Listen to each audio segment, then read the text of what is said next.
Célèbre demain vendredi Ashura, 10e jour du premier mois de l'année chez les musulmans. Quels sont les mérites de Ashura? La réponse dans ce reportage est signé Alpha Maïga.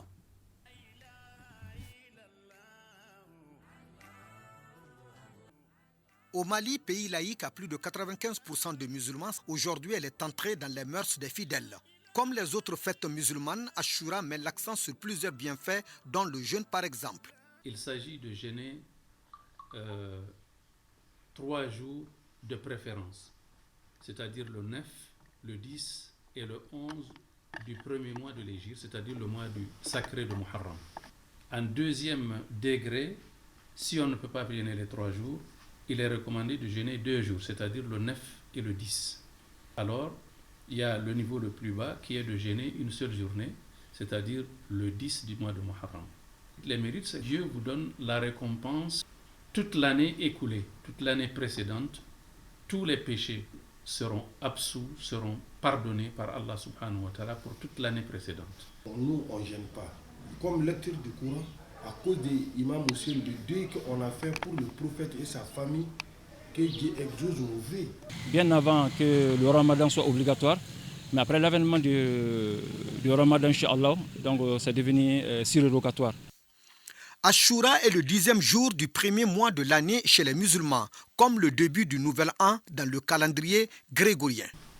Dès la première année de l'Hégire, lorsque le prophète a émigré de la Mecque à Médine, quand il y est arrivé, c'est en ce moment-là que le jeûne surrogatoire de l'Ashura a été institué par le prophète sallallahu alayhi wa sallam. Et il y a une raison, il y a une historicité par rapport à cela. Ça veut dire, le Muharram, ça veut dire haram, interdit. Tous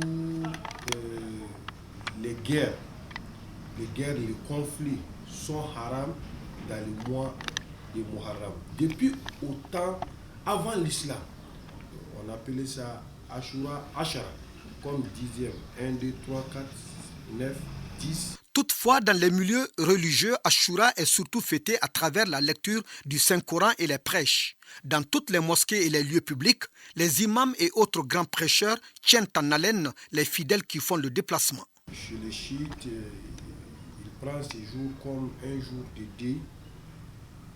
Un jour, on a tué le petit-fils du prophète, l'imam Hussein.